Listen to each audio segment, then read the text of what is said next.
One. Hi, I'm Richie. And I'm Jeremy. And this is Week in Review with Richie. And Jeremy. And what is this, episode? Episode 11. Episode 11. Mm-hmm. Wow. I don't know if we'd make it this far. And last week we had a great week. We did. You know, Who was here? We had Brian Stewart. Brian Stewart, an Ohio State representative. Yeah. Yes. Yep. What kind of shit you got on this week? I have the Ohio State University Can somebody shirt. out there who makes T-shirts, can somebody do us a favor? Can you make some funny T-shirts so that because this is... What's wrong with Ohio State University? There's nothing wrong with it, but can you please send us some funny T-shirts so I can pick on him some more? Please. What are you, like a XXX? Yeah, no. What size are you? I'm just a 1X. Oh, 1X, okay. Maybe in case they shrink, send a 2X, just in case. You never know. All right. So what do we got going on today? I hear we have a guest in the house. We do have a guest. We do have a guest. So this guest... I'll give you a little background on this guest before we begin. He went to Taze Valley High School. Then he went to Ohio University, Capital Law.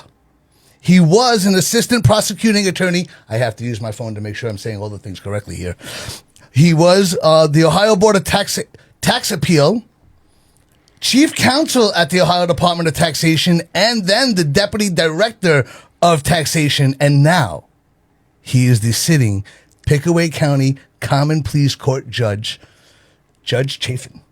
Hey, thank you. Thank you for having me. Honorable Judge Chafin, sorry. I'm in the secret bunker of the podcast, and that was crazy, Jeremy. So Jeremy told me I had to go to Barthelmess Park and wait for a van. You can't disclose this information. No, but the sketchy guy pulls up in a van, says, "Get in the van," and somebody put a pillowcase over my head. Been driving around town. I don't know where. It's for everybody's safety. I don't know where I'm at. It's everybody. Well, you know, this is an important room.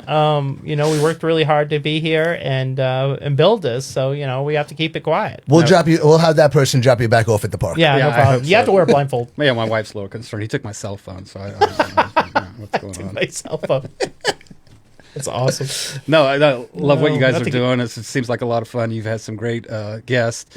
I'm just trying to follow in the footsteps of Colin Hedges, man about town. Yeah, and Colin Hedges does an amazing post. I don't know if you've ever seen his trash post, but it's great. I need to get him to do electricity.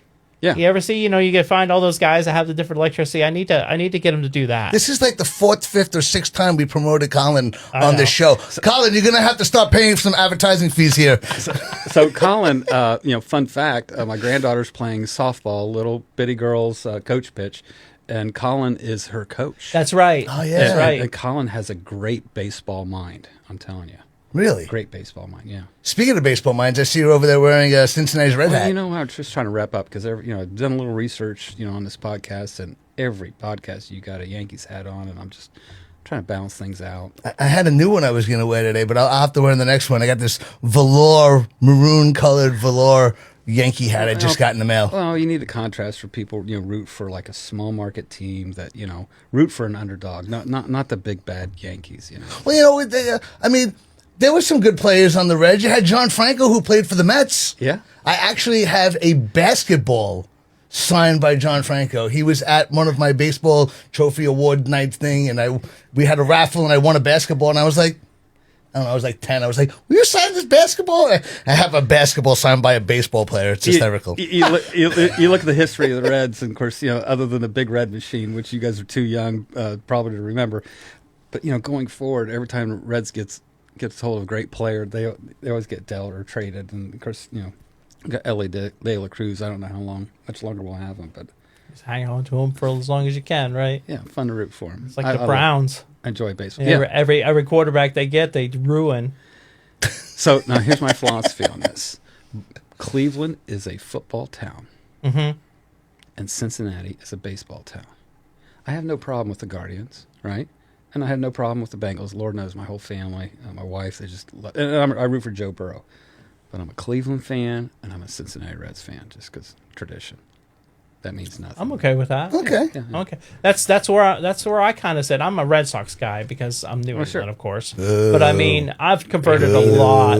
But look, and I told you this off camera, the New England. What were you, Wade Boggs fans or something? The New England Patriots, the Red Sox. Well, I went and saw some Red Sox when I was a kid. I think so.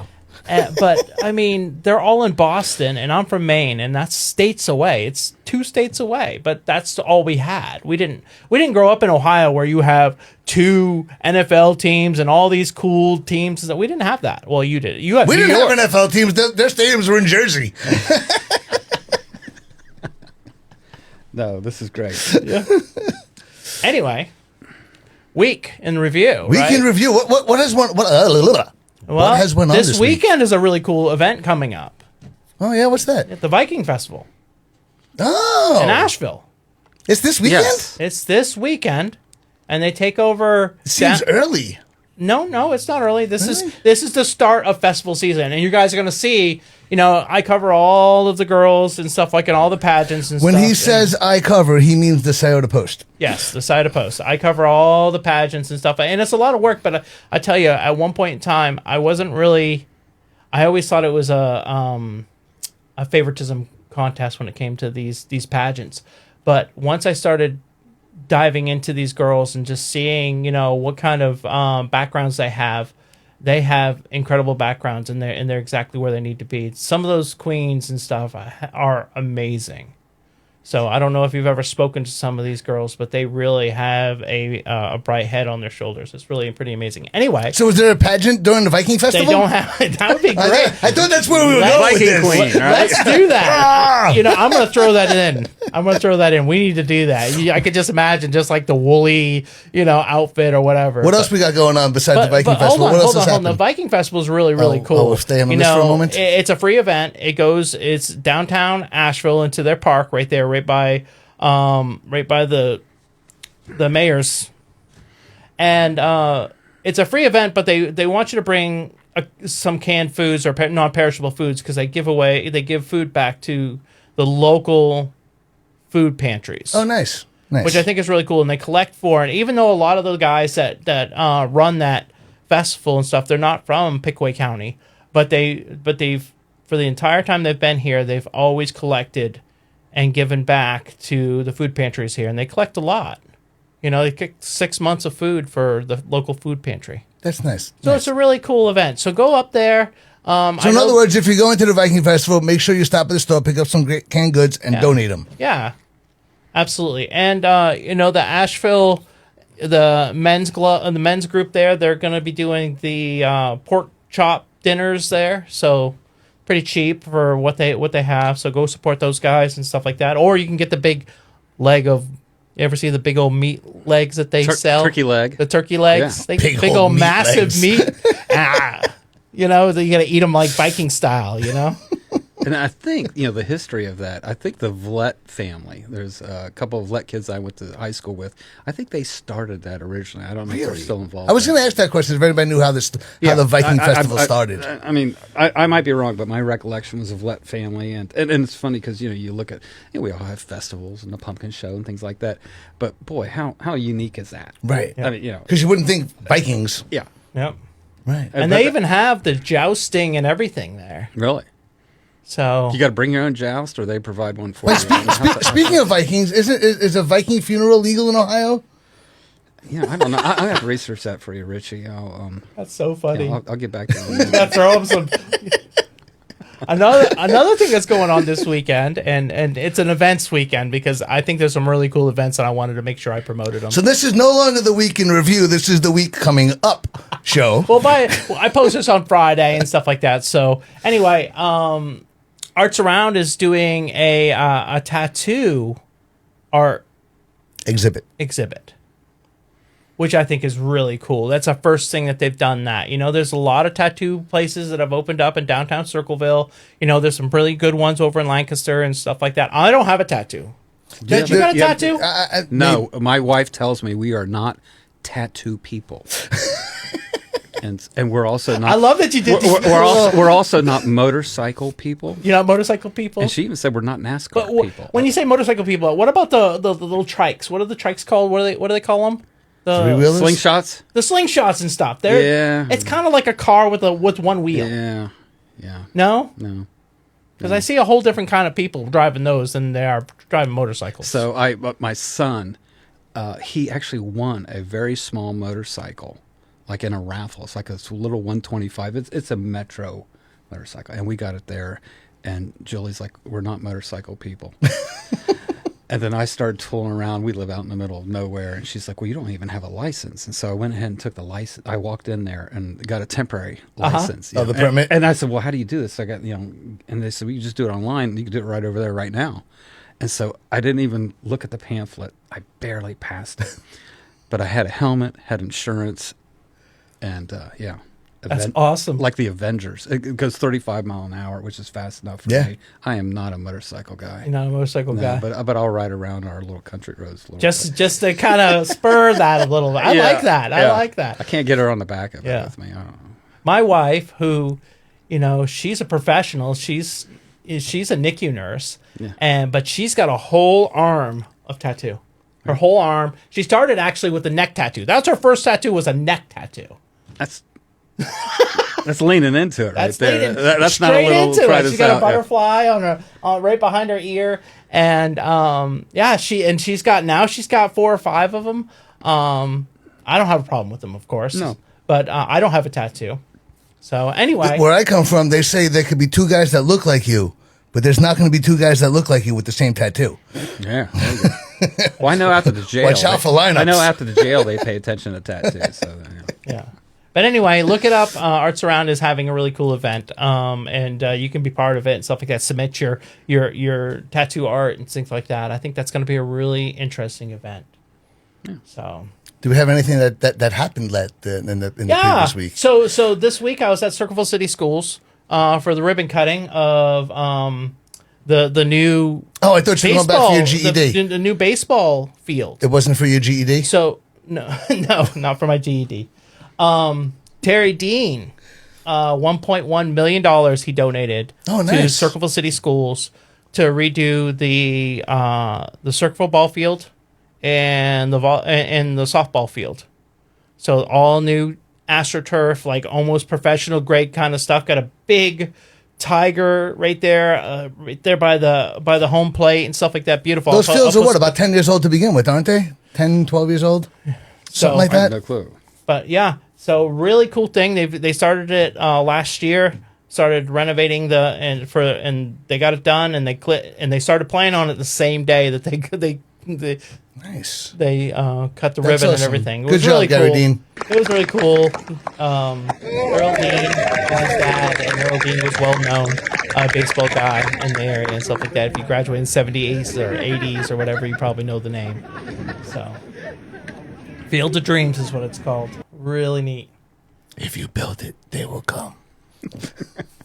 So here's a tenacious one. We got a judge here, so we better watch what you say.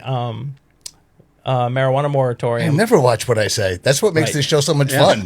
You never know what's going to fly out my mouth. Marijuana moratorium. So Circleville is pushing forward to possibly kick the can down the road again with the moratorium. Well, this kicking the can down the road, is it because they don't want to sit down and actually figure out rules and regulations to set forth? Are they like this has been going on now for a year or more, and now they're like, oh, we still haven't figured out the regulations and the rules, so we're going to push it another 90 days. It's like, can you stop with the, lack of better terminology, nonsense, and either say you're going to do something and do it, or say you're not and just veto it altogether and not have it. Like why do we have to play this game? And I'm going to call out city council on this. Why do we have to play this game of, oh, it's government, it takes a while? That's just a nonsense thing of just do it and be done with it. Well, hold on a second. It did take a while. That was my rant. It did take a while. It took after it was passed and recreational marijuana was legalized in 2023, it did take a while. It took them a year and a half, almost 2 years to actually, for the government to kind of put down some of that regulation. I'm not talking about the government, I'm talking about Circleville. Circleville has been talking about to come up with what they want to do and what they don't want to do for over a year now. Right, but they haven't decided. But hold on, some of that time had to do with that. But some of the time, regardless of anything, have other cities been doing it? Yeah. Okay, so in turn, we could have done something in the meantime. Well, but we want to sit back and see how it plays out. And Chillicothe did that. They have one down there. But the question is I'm not saying I'm for or against. I'm just saying that government can work a little quicker. That's pretty much what I'm getting at. Moves the speed of statute. Right. I like that. You know? But here's, and I'll back off and stay neutral. But here's the beauty of that is the legislature, because this was a whole, initiative petition that was voted on by Ohio voters. Mm-hmm. So understand, this is nothing the legislature came up with. Right. This is what the people came up with to amend the Ohio Revised Code to put this in there. The power of the people. I like that. Ian. Yeah, and I think one of the beauties of it, though, is it gives local control. Mm-hmm. And so as a municipality, they can decide whether it's a good thing or a bad thing, no matter what your opinion is. I respect that. Yep. But it's neat that the locals have the final say. Right. And I've seen a handful of cases where I'll get civil cases that involve with referendum petitions, like hey, this body voted to do something, we disagree with it, we're going to file a referendum. And when things like that get in front of me, of course, there's three branches of government, and of course I'm the judicial branch. I am not the legislative branch. And I'm not the executive branch. I really don't care about policy, whether I think it's a good thing or not. Sure. All I'm looking for is, did you follow the rules? Right. Irrespective of whether or not I think this is a good thing or not. And, you set those things aside. But, it's nice that, you have local control. And I think in a lot of aspects, no matter what you're talking about, whether you're talking about data centers, whether you're talking about this, that, or the other, property taxes, local control, and that's a good thing. Yeah, sometimes the fight takes a little bit longer, but in the end, Absolutely. It's in the end, right? Yeah. But the question is, is if Circleville continues to sit on their hands, the potential revenue will go elsewhere. And that's true. So in turn, we turn around as a city and we say, we don't have money for safety forces, we need a levy. We don't have money for this, we need to raise taxes. We don't have money for that. And then we sit on our hands when there's the potential to make money. But, now don't cut me off here. Can I speak? But, you Objection! have... Overruled. I like that! But... on the other side of things, marijuana is a whole different thing.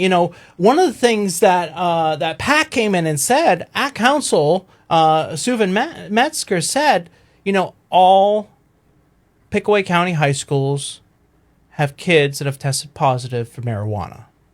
So when you say, okay, let's put this in this town, you're saying that there's going to be an overlap where children will get marijuana.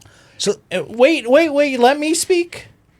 So, sure, you might be getting taxes back. $300,000 is probably an estimated amount of money that Circleville would get. But some of that money, in my opinion, would need to go to services to try and keep kids from using marijuana. I don't disagree with you at all on that. My question I'm would glad be we this. settled that. My question would be this, though. That statistic is wonderful. What's the statistic of before marijuana was legalized and we had dispensaries? What was that statistic?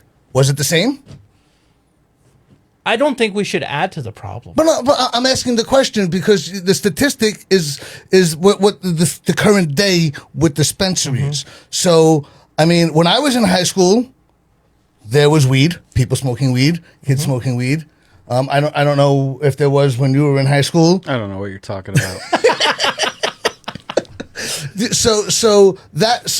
I mean, that statistic seems to be no matter what, weed has been in schools probably since the 60s and during the peace, love, and everything. So to say that it's now because of dispensaries, I think is a misguided statement or statistic.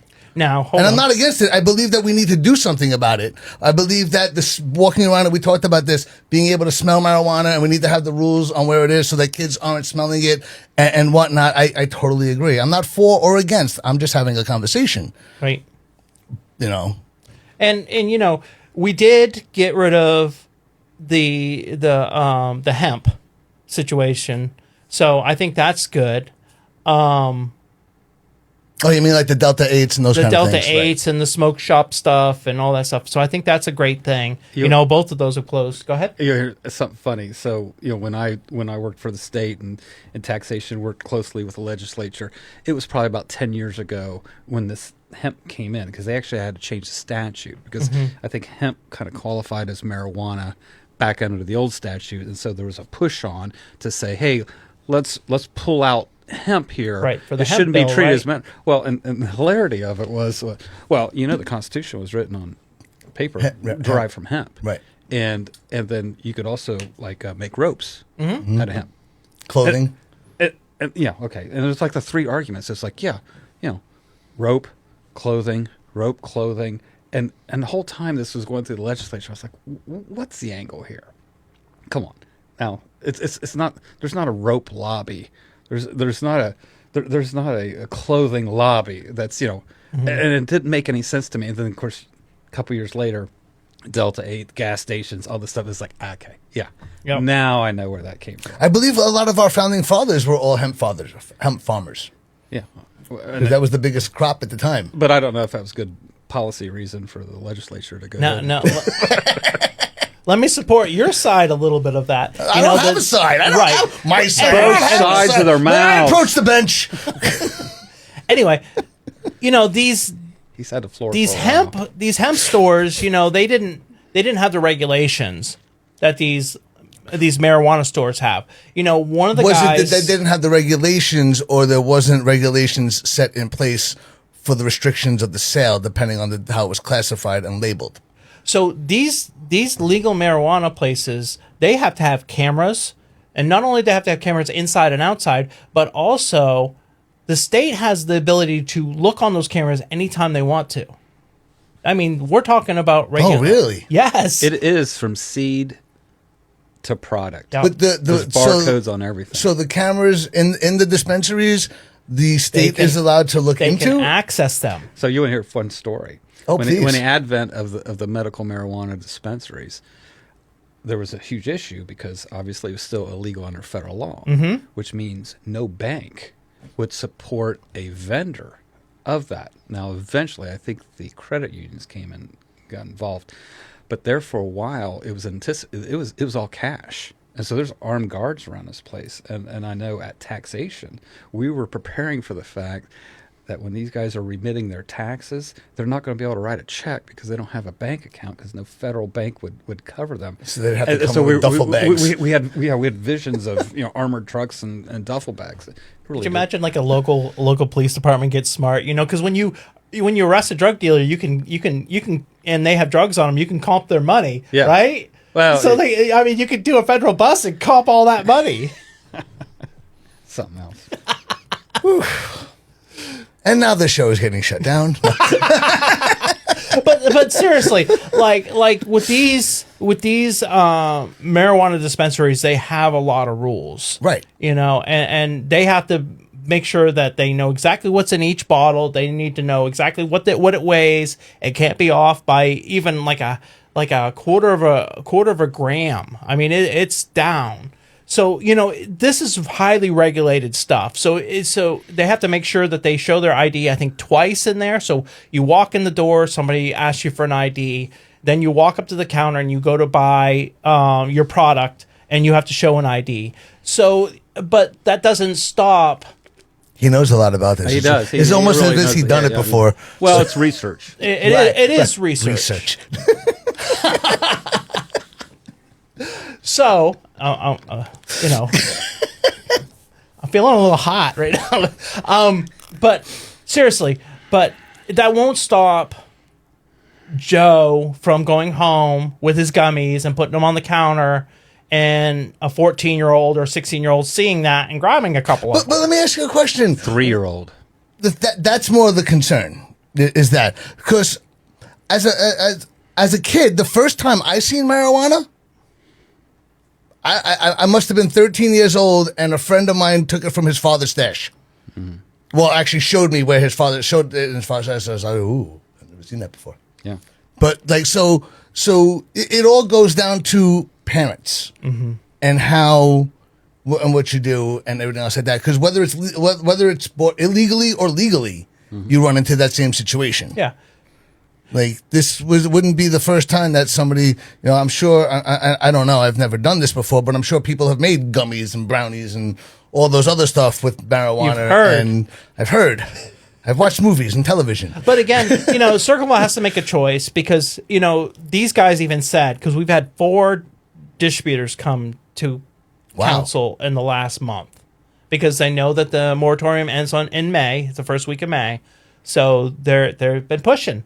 But they know, and they said it to me last night because I interviewed one of them last night, and he said, if we don't get it necessarily in Circleville, we can always go to Circleville Township or Pickaway Township. Circleville Township's right down here by Walmart. That's then we lose that tax dollar. And they can always open it, and then Circleville's out the taxes, and it's $300,000 a year probably. Mm-hmm. So I would like to see, my personal opinion is, I would like to see them take that tax money, if they're going to allow it, and take a chunk of that and put that to PAC or something, and put that towards the kids. You know what just popped in my mind? Maybe people are afraid that they're going to see their aunt, their uncle. Maybe they're afraid that their kids are going to see their aunt, their uncle at the dispensary buying weed. Maybe they feel like it's going to tarnish their family if it's here in town. Maybe because, nobody knows, even though probably they know. But whatever the case may be, maybe it's just going to be, hey, Mom, I seen Uncle so-and-so coming out of the dispensary before, Is that why he comes by here and gives you a bag? I think they have a drive-through window. So, at least one of them I know said that they wanted a drive-through window. Anyway. Oh my God, why did I want to get out of the car? Let's move away from this. Let's move away. I love it. I got some judge questions. I love it how Your Honor is sitting here going, I know nothing. I'm not saying a word. I'm a good listener. Yeah, it's a good listener. So those years, how long have you been on the bench now? A total of about 15 months. 15 months. So I have to ask. Yes. How does it feel coming in behind somebody who was there for 30 years? Huge shoes to fill. Randy Neese is an institution in this community, 30 years on the bench. So much knowledge. And for the record, Judge Neese was more than welcoming. We had a long transition period after that primary was over with 2 years ago, and Judge Neese was like, Matt, you come in here as much as you want, whenever you want. And I did. Please meet my staff, and the staff was great in transition. I often tell people that anybody that saw Judge Neese on the bench, very stern, fatherly like figure, and as much as I try to emulate that, I don't know that I'll ever pull that off. So I'm going to play this my way, but yeah, huge shoes to fill, and so much knowledge, and he was great in a transition, very helpful to me. Can't say enough positive things. Yes, he was a great man. And very reserved. When he retired, he didn't want the fanfare, and easily we could have had the fanfare, but he just wanted to quietly walk on out, and that's exactly what he did. Yeah, he did, and I know I talked about this off camera, but I chased him for a little bit to get that interview, and man, that was work. It was work, but I'm proud of that work. Oh, yeah, I'm so glad you did it. Sometimes when you work hard at something, and you're like, look, I promise you, we'll do this good. Well, you could talk about it. You have to do this. Yeah. 30 years, you have to talk about it. Yeah. And I was so glad. I was so honored. Honestly, I was honored to be able to do that. So yeah, I'm glad I bothered him. Nice. Yeah, it was good. But on that front, this is Cole's job ever. I absolutely love it. Absolutely humble that I'm allowed to be in this position. Glad to be in this position. Every day, it's something new. And I'm sure at times it can't be easy with decisions and making sure that you do all the research you possibly can to make sure you're making the right decision. Absolutely. I'm sure that's got to weigh on you at times as well. Yeah, but I love to learn, and I tell you, people always ask me, what's the hardest part of the job, and of course there's many aspects of the job, but it's the sentencing, and it's not that I have a problem sentencing, but oftentimes you'll have a case come in front of you. And I don't know, let's say it's a felony of the second degree. Well, my minimum term could be anything between 2 years and 8 years. So with this individual, where do they belong? And we're talking years, right? Nothing trifling. Right. Where does this person belong? And so in the process that we go through, I get what's called a pre-sentence investigation report, and I have my bailiff is retired from the Highway Patrol, 30 years experience. He does these reports because oftentimes when a case comes through me, and if it's a plea where they plead guilty, which is the vast majority of cases, I don't know anything about I really don't know anything about the case. Yeah, I got this indictment, reads like a statute, but I don't know what the story is. So that pre-sentence investigation report gives me the entire story. Not only that, but as far as the defendant, what their educational level, how they score on this ORAS psychological chart and criminality, what they've had drug issues, do they have children, what are their priors? I mean, everything you could possibly want. And when I get those PSI, this pre-sentence investigation report, I curl up with them. I read them once. I read them twice. I read them 3 times, just to try to get a concept of where this person belongs. That's like a snapshot of really his life when it comes to... And what he or she's accused of doing, And it's really important because really up until that point, unless I tried the case, and certainly when we have a trial, I feel like I understand all the facts of the case. But without a trial, you really don't know. So with that, if you're reading that, curled up with that, trying to understand it all, with that pre-sentence, what's it called? Pre-sentence investigation. Pre-sentence investigation. PSI, that's right. That's the tire pressure. PSI in my tires. Now, anyway, what if you reading that and you had questions? Can you get more information, or are you just with what you are with in that file? If it's something out of the public record, I could say to Sean, hey, can you track down this or find out more information on this? Or let's say, this guy was just convicted 3 years ago of something similar. Can you check out and get the police report so I can understand the details of that? And so, and that's. But they don't go back and interview the person anymore, or is that? No, they'll interview him one time, and which is always kind of funny because this is their opportunity to reflect or say and half of them, they don't say anything, like nothing submitted. And then, really? Then others are like, yeah, I made a stupid mistake, or they'll kind of rationalize why they did what they did, or some of them that are still thinking, well, this is bonkers. I can't believe this happened or whatever. But no, it's always really interesting to read those. And so what I find myself doing is just trying to figure out where do you belong in that where does this person belong in that continuum. And, I labor over those things, and, I make a decision, and certainly people can disagree as to whether that was the right thing to do or the wrong thing to do. But the thing I feel good about is I know I've put a lot of thought into it. Right. I didn't just step on the bench and look at this and throw out some sort of number. And now you said you have a minimum and a maximum? Well, as for the higher level felonies, so for the most serious felonies, the F1s and the F2s, it's like a continuum. So, like for an F2, it's from 2 to 8, and then they have this, it's called a Reagan-Tokes tail, which is the name of a bill that went through the legislature. So for F1s and F2s, let's say I give you 4 years. There's a tail associated with it, which is half of that prison term. So it's 4 to 6.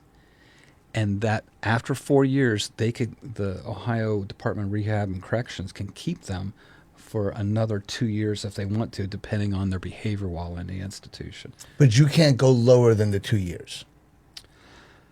I don't believe so. Although, like your hands are tied to the minimum. Although I think I probably would have the authority to do that, to put somebody on probation or something like that. It would have to be a really unique set of circumstances on F1 or F2 for me to consider that. So, the F1s, F2s have those tails. And then on the other end of the spectrums are F4s and F5s. And are those higher or lower? Lower. Okay. So an F4 is maximum 18 months. F5 is maximum 12 months. And so those are the lower level cases. And right in that sweet spot in the middle is our F3s. And that's a 3-year maximum that I could give. And what's the minimum on it? Anything I want to. I can put them on probation all the way up to 3 years. And then, of course, I guess what I'm not talking about, too, is unclassified. So if you had a murder case, that's even above that felony one. It could be like 15 years to life. And so It's funny, Jeremy does such a great job of posting the results of Thanks. of cases and everything, because really it's the only way for the community to know what's going on. And of course, there's just a scant little bit of information in there that we share. And but a lot of times I've kind of done a little bit of the background story beforehand, so I can just kind of grab that and say this guy this guy's that, and just so, that way people ask, why did he get so much time, or this person didn't get so much time. At least I can expand upon that. Sometimes I don't have all that detail. No, it's hard unless you had the whole PSI in front of you, and certainly some people in the community, as is that are right, they're like, well, I think that was a little harsh, or I think that was a little soft. Sure.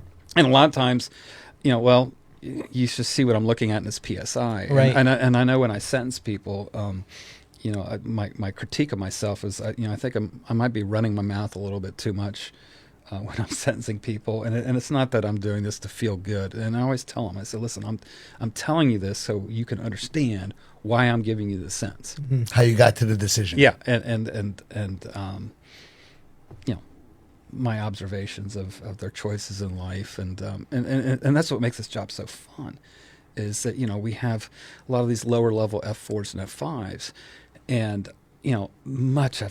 so much of it's drug related. And you're bringing up a question that I actually had for you. You talk about, you just recently, I think in March, you expanded probation department and your drug court, right? Well, drug court's always been there. It's been there for several years now, and I think I remember when Nice started using drug court, and there was a case he told me about, and it's in the interview, where he realized that drug court was a tool that he could use. So when we talk drug court, what are we talking about? So. Are we talking about Star or Star? No. I'll get to that. Yeah. So okay. Drug court is, I'm going to put somebody on probation, or I put them on paper. The drug court program there's a select group of people that we pull off, and it's intensive.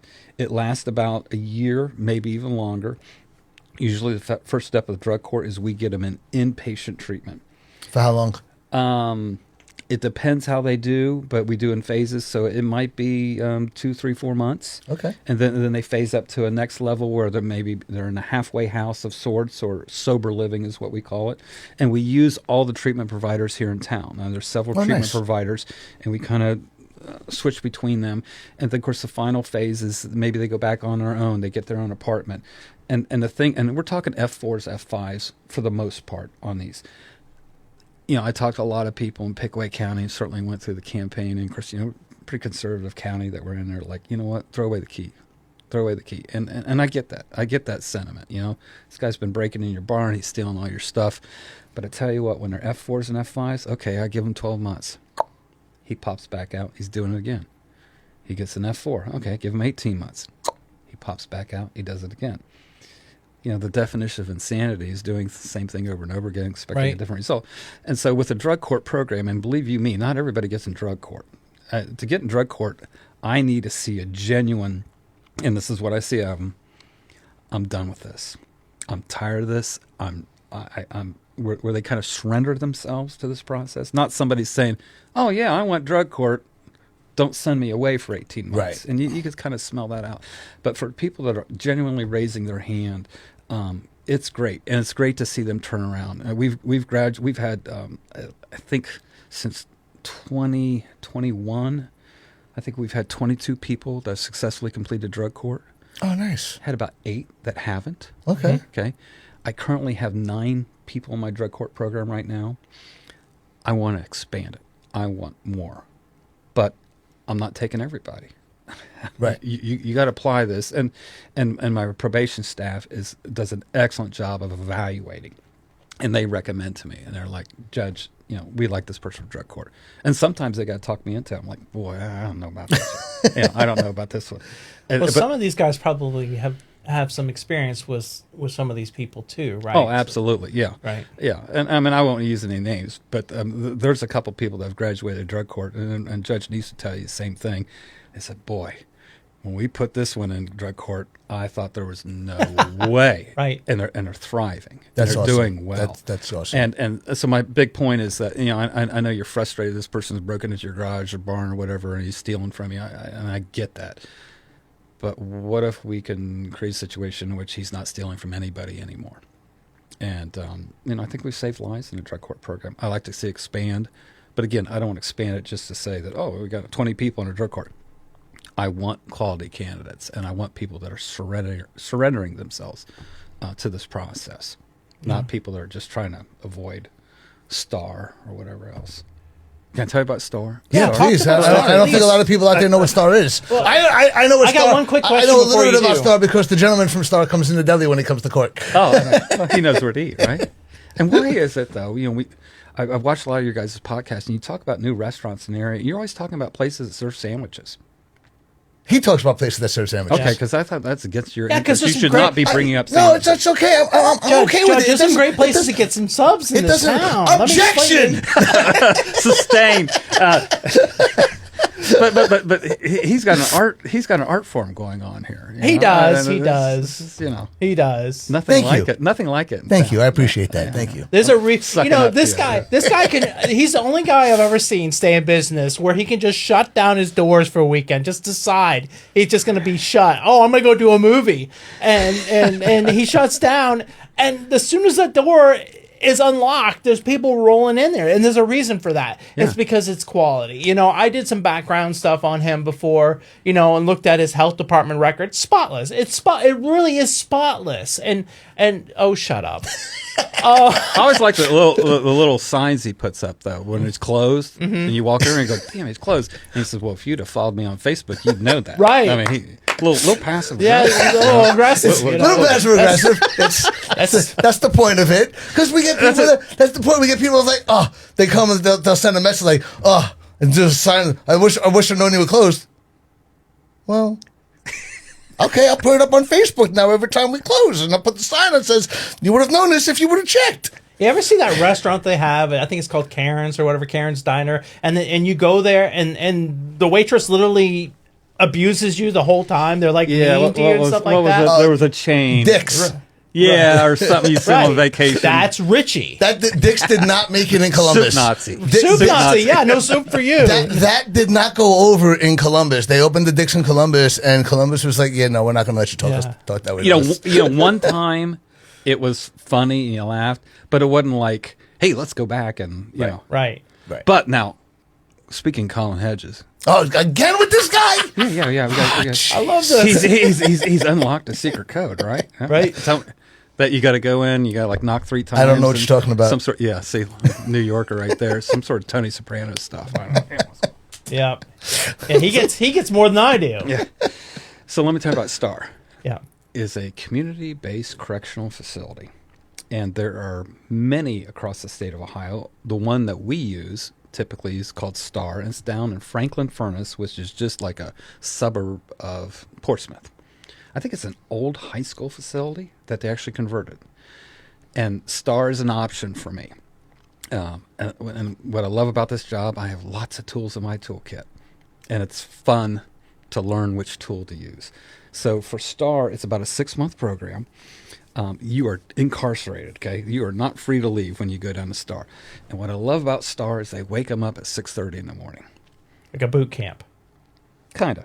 Give you about 15 minutes for breakfast. And they put them in program. And I don't care if it's your GED, if it's drug and alcohol, if it's anger management, whatever it is. They have mental health services now, which is greatly needed.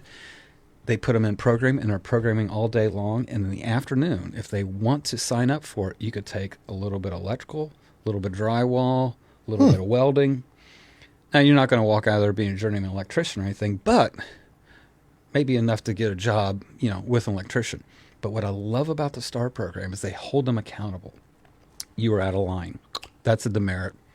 No phone call to your, or whatever. They withhold privileges. You're not wearing your lanyard correctly. Because this is in place of going to actual prison, right, or jail. Well, it could be. It can be. So it's a structured program. Yes. Okay. So it sounds similar to something I heard in New York called like the shock program in New York. They have that for drug offenders. Yeah. And what I love about it, and I'm going to say this respectfully, a lot of people that come through the courtroom that I see need structure. In all fairness, have never had any kind of structure in their life, and I'm not defending them, but they don't wake up at 6:30 in the morning. They don't take care of responsibilities. They're used to living a lifestyle where this is totally foreign to them. I mean, any of us thrown in a star is like, we wouldn't be happy about it, but we'd survive. Right. It's an educational program. Mm-hmm. And when you complete STAR, it's a good tool for me. So like a lot of times, we have something called TCAP here. Long story short, in exchange for the state giving Pickaway County a pile of money to run our probation department, they say, okay, Judge, you cannot sentence F4s and F5s if they're nonviolent offenders. You can't sentence them to prison. You have to put them on paper. You have to put them on probation. Well, one of my tools in my toolkit for probation is like, okay, I'm going to order you to be on probation for the next 3 years, but I'm also going to order that you successfully complete STAR. Right. So they'll go down there. Oh. And what's wild about it is a lot of people are not happy about STAR because they know they're going to get waken up at 6:30 in the morning. They're not allowed back in their bed. Yeah, they're not going to lay around, right, looking at the internet all day. And I tell them, I said, listen, it's 6 months. I'm ordering it. You complete it. And we've had a few people, shockingly, they'll go down there and they'll tap out. They'll raise all kinds of cane. No, we'll come back. And when they come back to Island Road, well, guess what? I'm not releasing you on paper. Now, I might not be able to send you to prison, but I also can make you sit out there in Pickaway County jail for that 12 months. Oh, wow. Or 18 months. Okay. So it's like, oh, you don't want to do 6 months and start? Great. You got 12 months with Sheriff Hafey. It's like a math question. 6 months, 12 months. I don't know. What's the fastest way for you to get out and see your family? Well, you don't want to do 6 months? Fine. You'll sit for Go to Hafey Hotel. That's what Hafey says it. That's what it is. But it's a great tool. I really appreciate it. I know, we've had people in drug court that, if they've slipped up a little bit in drug court, I'll say, you know what, why don't you go down and start? It's just a great tool to use. I mean, it doesn't cure all ills. It doesn't fix all, but it's a good tool. What do you feel your return rate is with STAR? I have no clue. Okay. If STAR was here, they'd tell you what it is. But again, it's not the, fix all for all. I don't think ills. there is a fix all when it comes to drug addiction. I think it's a case by case. And and I'm learning because of drug court, and I've had to go through a lot of training about addiction and there's far more that I don't know about addiction, I admit, and I've gone through some training. But one of the most fascinating things that I saw in some of the training I had to do is they've when you look at our brain, the physiology of our brain, right? And so in the middle of our brain is what I call our dog brain. And that dog brain wants to fight, sleep, and eat. And maybe chase the opposite sex. That's all that dog brain thinks about. We have the benefit of a frontal cortex, right? And that frontal cortex is what says, yeah, I'd love to sleep in a day, but I got stuff to do. I got responsibilities. Or, boy, I wish I could punch this guy in the mouth instead of dealing with him. But it's like, no, you're not going to punch your coworker in the mouth. They've done CAT scans of people in active addiction. And when you look at those CAT scans, there is nothing firing. It's just that, for lack of a better term, that internal dog brain. Huh. And it can take up to 8-9 months of sobriety before those syntax start back up again. And that's just starting back up, not even full. Yeah. Such that, and you look at people that are in addiction and, you read the stories on Jeremy's website. Oh my gosh, this guy did this. It's crazy. It makes no sense. The frontal cortex is not working. I'm not defending him. I'm just telling you the truth. It's not working. Now if people watching this podcast, can they use that as a defense? Well, and so what, our drug court program is a 12-month program minimally, because quite frankly, it's not until 7 or 8 months that we can start talking about, hey, Jeremy, what's it going to take for you to get your driver's license back? To work on those things. And that's what's so cool about the drug court, to see these people when they get to that stage, and you could tell, yeah, I got an apartment for myself. I'm able to see my kids. 6 months ago, there was no discussion about that. And so, there's a physiology. They didn't even hear it. All they heard was, want to get high, want to get high, want to get high. Yeah. Right. And they didn't hear nothing else. And, it's understandable that why they would risk their lives breaking into your barn, running the risk that you would shoot them dead. I mean, you're in Pickaway County because that frontal cortex is not working. It's just that inner brain. And I've done some of those recovery stories. I every year. We keep on talking about how Jeremy does stories. By the way, this is the plug for that. Scioto Post. If you want to see some of these court cases that have come in front of the judge, please tune into the Scioto Post. I'm pretty sure everybody knows follow, what it is at this point and in time. subscribe to the Scioto Post. Yeah. Thanks for trying to cut me off there. Yeah. Your Honor, why didn't unlike sub Your shops Honor, in town, all over objection, sub Your shop. Honor. Okay, now that I got objection, I'm going to go overrule. I'll let the man talk. Anyway, I cover a lot of the graduations of the drug court stuff, and and all those people you see, when they get up and they talk about, look, this is where I was, and now I've got my license back. I'm seeing my kids, because a lot of them have lost their kids, and that's all. I would never want to be in that shoe. Yeah. I've got a job. And they feel like they're a part of society, and you can just see the proud on their faces. Oh, yeah. Yeah. And their families, like, this is amazing. One of the things I say, especially when people first come into drug court, because, I have lots of conversations. I'm trying to set the tone with them, but I'll say to them, Richie, close your eyes and imagine anything. Where would you like to see yourself in 5 years? Oh, I want to be married. I want to have a house on a hill with a white picket fence, and I want a good job, and I want a good vehicle, and place for my kids to play in the yard. And from where they're standing at that moment, that seems impossible, because there's just so much. And I said, let's not focus on that. Let's focus on little things, like your sobriety, number one. But once we accomplish that, okay, let's get your driver's license back. Okay, you want to get a CDL. Well, what's it going to take to get... working through those little goals and those tiny little steps. And before you know it, they're talking about a place of their own, a place for their kids, or buying a vehicle and stuff. And the one thing that's neat about it, too, is that, I always tell people, you need your own support system. And you're responsible for developing your own support system. And some people get it with churches, some people, wherever they get it. But to encourage them, you need a network of people, not the old people you're in around with, a new network of people to help support you in it. And I know a lot of our drug court participants, have gone through, whether it's through their church or whatever else, of all the help. Hey, somebody at my church helped me get a vehicle, right? Help me get an apartment, things like that. And it's baby steps, but they can get there. And it means so much. Right, and some of these people or whatever like that, they may not have had somebody in their lives to teach them how to do these things or get these things or whatever. So sometimes it's just helping people out, like, hey, this is where I'm at, but I can't get beyond this. Well, let's call this person, or let's do this, and this is how you get to that spot. Yeah. And that's exactly what you're saying. Is sometimes people just need help. And I'll contrast all that, though, now that we've been touchy-feely. And again, I don't have a stated position on anything, but if you're victimizing somebody in this county, whether you're on drugs or not, that's a secondary issue to me. If you're victimizing people in this county, we're going to have to deal with you. Yeah. And you're going to be dealt with. And that's my mission. And so I talk about all these tools in my toolkit. I have a range of people in front of me, all types of shapes and sizes, all kinds of story. And I think the art in my probation department, we just expanded that, got some new probation officers. The art of that, and that's what I tell my probation department. I said, listen, you're quasi law enforcement and you're quasi social worker. Right.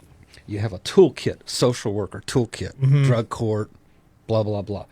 You also have a law enforcement, like, we're going to revoke you and you're going to go. First step, you got to know which toolbox you're going to grab. And then when you grab that toolbox, what tools are you going to use in it? And when I talk about STAR, drug court, sentencing guidelines, there's so many tools, and that's what makes this job so fun. And, you went through my resume. All my career, I've worked in Columbus, and I've had a great career working in Columbus. But I've always regretted I've never got to work in the community I live in. So how does that feel now? That's so great. It's so great, Richie. I love it, and I love that I'm able to touch these things, and again, it's not all drug court and probation. Lord knows we've thrown the hammer at people that deserve. We have all types of crime and criminal activity here in Pickaway County. Absolutely, and it's kind of scary because I'm living in this community for most all my life. I never. I didn't know it was this bad. You don't realize what's going on, but now I drive around the county. It's like, yeah, this happened here, sure. And it's kind of shell shocking some of the things that have occurred. What drives you to do this? Huh? What drives you to do this? A car to work every day. Because because she won't let me ride my motorcycle to work. Oh, you have a motorcycle? People. Well, I told you, got that little motorcycle people.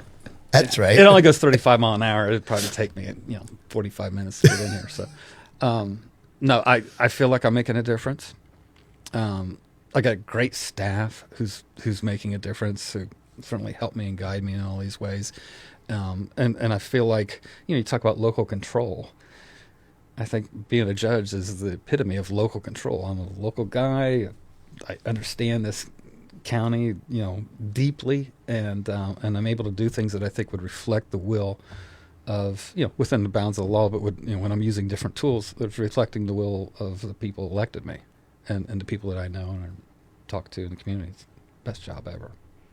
Yes. Now, do you have a dress code for your court? I noticed that I see some videos. Sorry, I'm asking this question because I see some videos online when they're like kicking people out for wearing certain things in their courtroom. So I just was curious, do you have a dress code? Watching too much TikTok. What should I not come in wearing? I don't. It's funny, you walk into the courtroom, there's all kinds of signs there. Turn your cell phones off. That's my pet peeve. You damn well better turn that phone off. For the record, I've recorded in there with my cell phone. Yeah. But I gave you permission. I did. You did. You gave me permission. I had one guy come in there that didn't get permission. So. You always got to ask the court for permission to do something. Yeah. Number one rule.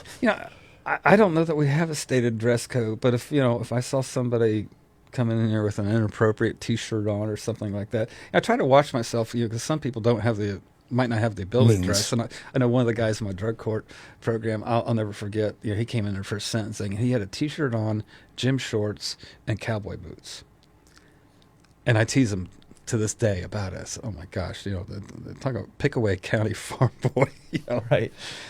But for me to say, well, get out of my courtroom until you come back. And this individual, he didn't have the wherewithal to dress appropriately. Mm-hmm. I just don't want people dressing in a way that's kind of flaunting something or kind of distracting from the court. I love what you just said there, and I wanna emphasize it a little bit. You said that this guy came in to drug court, and then he was dressed a certain way. Then you tease about it later on because you have a relationship with some of these people, right? Absolutely. And that's something I think that some people don't understand. That you have a judge, but then you have a relationship with these people for a long time, especially people that have gone through a successful STAR program and gone through a successful drug court. I've seen some of those guys when I go out to the graduations. Every judge is there, and they're hugging on these people that they sentenced. There's a couple of those guys that you've sent to real jail. Yeah. And here they are, shaking your hand and thanking you. What is this? I mean, what are those relationships like? Yeah, and it's great because you do feel like on Wednesdays, I might get 9, 10, 16 people come in front of me, and of course, I'm prepared with the sentencing and I have no problem sentencing people. But I've had 2 occasions where I've had people participating in my drug court where they've slipped, and they slipped to the level that it needed to come back in front of me wearing a robe. And, whether I gave them, sent them the STAR or I gave them a weekend at the jail, hardest sentence to impose. Sure, because they fell off the bandwagon. Well, because I feel like it's, and this is somebody I know, and it's just like, okay, They're kind of like your kids, right? Yeah. And it was a lot harder. And one of the approaches I had with drug court, and of course, any judge is free to handle it as they want to. A lot of judges, will come in and we meet, a couple times a month, and they'll be up on the bench with the robe on. People will come up to the podium Because one of the things I do in drug court when we meet with them is I need to engage with them. You know, Jeremy, what have you been doing? Last time we talked, you were talking about getting a job at Sofidel. You know, I mean, where's that at? You know, I don't wear the robe. I sit at a table. We sit at the same table. We're the same height. I'm not up looking down. I want a conversation, want a relationship with them. And like I said, you know, some of the people that I've had to impose penalties on, you know, giving them jail time, those were some of the hardest ones. You know. But that's awesome. You sit there like a regular person with them. Oh yeah, I think that's awesome. You know, at least for me, I'm saying other ways were wrong. They're not. Right. But for me, it's I'm not going to get compliance out of you necessarily because you're scared to death of me. I'm going to get compliance out of you because you don't want to let me down, and that's what I'm looking for. And it's just my style, you know. That's awesome to hear. Yeah. Yeah. What do you say to the people out there? And I know you probably see them in the side of post comments and stuff. You know, when they're like, he should have been harder on him. Yeah, you know, what do you say to people like that? Well, you know, I guess I would invite them first of all to read the story that you printed. Right. Because I think half of that, and I don't let that. Don't get me on that bandwagon. Yeah, I don't let that frustrate me. You know, and of course it's funny with social media. You know, we all look at social media, and I think here people kind of get the idea that the whole world revolves around social media. You know what? That's a fraction of the percentage of the people here in Pickaway County that are opening up Facebook every day. Let's face it. And then the number of people that are commenting on a specific story is such an even smaller fraction. So I'm not going to let that get in the way. But sometimes it's frustrating. Or like, you know, I'll max somebody out. I'll give them the maximum sentence. I can't believe the judge only gave him 15 years. You know, I've tried to add that on the stories. It's just like, that was a little bit of my fault, and I'll take a little bit of that because you know, you see those. Sometimes you don't know when it comes out in the paperwork or whatever, you know, that's the maximum sentence that you could give. Yeah, and it's hard because I think the information we give you is just like a really quick snippet. Mm-hmm. And again, if you weren't sitting in the courtroom and read the PSI, and I'm not complaining, I know you don't have time to do all that stuff. I can take it too. But you know, you look back to you know, journalism, you know, 20, 30, 40 years ago, right? And you know, there was probably somebody from a print newspaper that sat in that courtroom all day long. All day long. And quite frankly, just the structure doesn't exist for that anymore. And so I get it, you know. And so it's my responsibility to make sure you, the Herald, anybody else, any kind of media, that they know what we're doing here. Right. And that's why I'm trying to do a lot more press releases. Not so much that I'm, you know, pounding my chest or whatever, but, you know, on important matters or something that the community is aware of. It's like, you know, just so you know what, you know, we did on this case or that case. Speaking of press releases, because there's more than just drugs and murder. There's civil. And what other kind of cases do you see? And then Jeremy. Sorry, Jeremy, I didn't mean to cut you off like that. You cut him off, though. So basically 3 prongs. I got criminal, civil, and domestic relations. Okay. So that's domestic relations is divorce, child custody, things like that. I got a great magistrate in Rick Noble who handles the lion's share of that. And then, of course, I have a magistrate that helps, Beth Kowalski, that helps out on civil matters. But of course, I got a little bit more of a civil background, so the civil stuff's really not. I mean, it's very natural for me, and we've certainly had some civil trials. You know, what Best Day. You know, one of the things to talk about is in Ohio we have something called a civil protection order, and so you got to understand the where this came from. And I remember when I was in law school 100 years ago, I used to work for the city attorney's office. It was a night prosecutor's program, and it was focused on domestic violence. Oftentimes, the last people to see a victim of domestic violence who gets killed by their abuser was law enforcement or the court system. So the Ohio legislature created a very strong tool called civil protection order. So if you are being subjected to violence or threatening or stalking behavior, you could come in and file for a CPO, a civil protection order. And there's 2 steps to this. First step is you file that complaint, and then boom, you are going to be in a courtroom in front of a magistrate or me, all by yourself. The other side's not even present in the petitioning party. Yeah. Okay. It's called ex parte. So, you know, just one side of it. And if we think the standards are met, we will issue an ex parte civil protection order, like right now. And this, once that person's served, they can go to jail for violating that. we notify law enforcement. It's going to show up on the computer databases as it relates to that.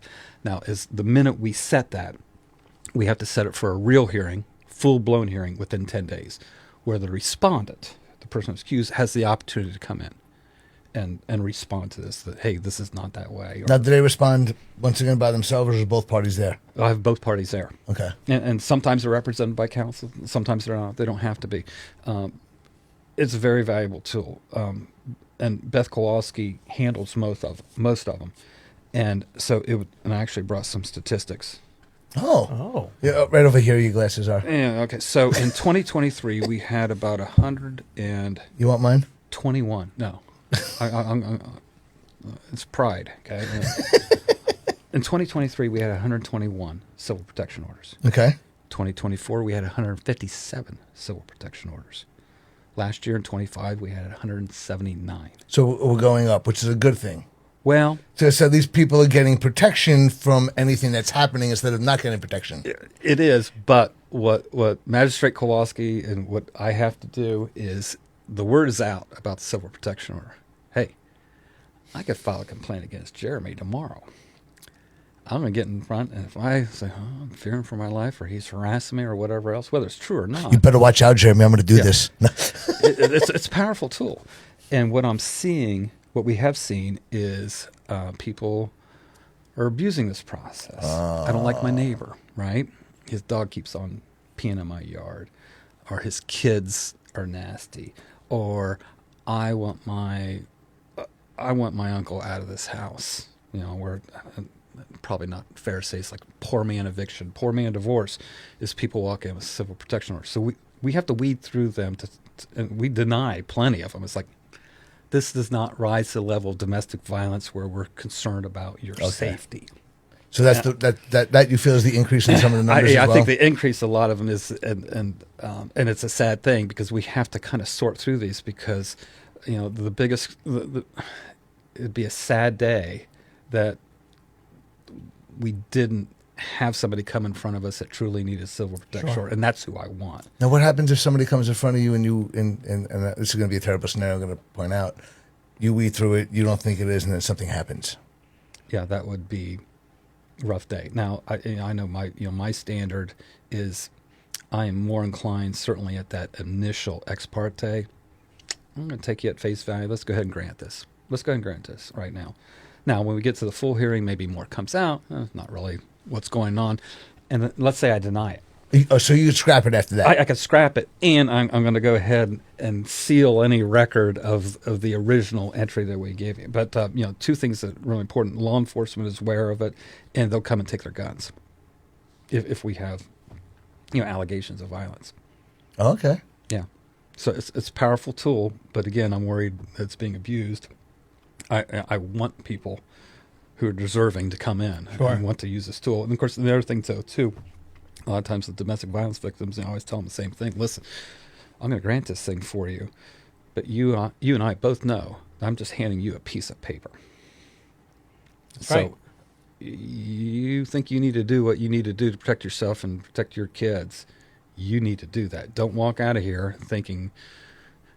being emboldened that this is kryptonite, right. I got this shield. And, I've done those stories. Yeah, I've done exactly what you're saying. Yeah, and I guess it's my goal to avoid that from ever happening.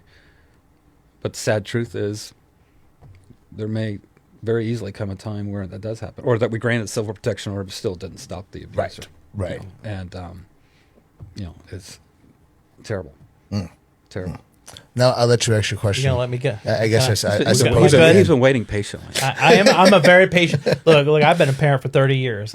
You can't scratch me. He looks good for 55, doesn't he? He does. I'm not 55. I'm sorry, it's 54. I had to take off my shoes to count that. So, right? So, a couple months ago, you released a press release that it bothered a few people online. It was the jury duty issue.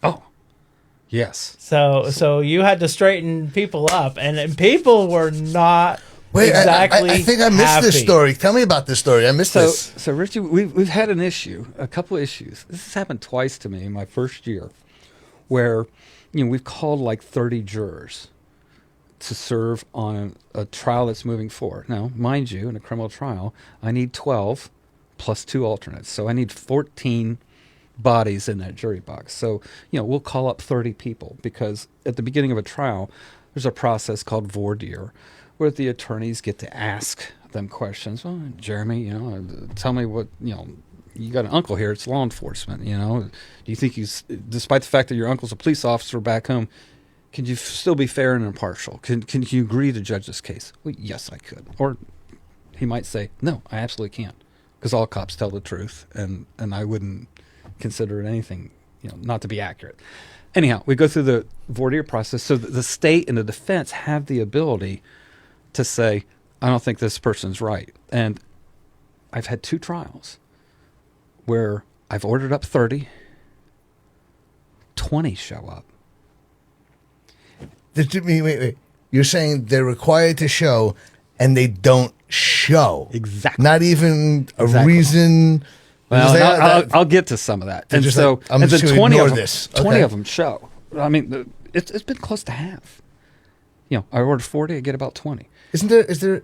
Sorry, I'll get there. Is there a penalty for that? Yeah, we'll get there. Okay. Let him tell a story. I'm sorry. I'm just so intrigued right now. I'm just like, wait. What about this? I feel for you, Jeremy. Yeah. I understand what you're going through. I feel. So, I've had 2 trials where we've literally ran out of jurors. Really? And there's a back of the book thing called talesman, where I order the county sheriff to bring me 10 more jurors under the threat of being jailed. How do you find those ones? Well, are they ones that received the letter but didn't show up? Or? No, I call Matt Chafin and say, find me 10 warm bodies. Oh, wow. Yeah. And, it makes a mess of it. And I've had it happen twice. So I did a press release talking about the virtues of jury duty, your obligation for jury duty. This is what you get for voting. And Lord knows, I get people asking to be relieved from jury duty. I'm a single mom. I have no transportation. Absolutely. I am caring for my elderly parent. Absolutely. Yeah, I'm a journalist. I got out of jury duty. Yeah, we don't trust you. I just can't close. I mean, and believe me, we excuse people left and right for legitimate reasons. But a couple things we're finding out.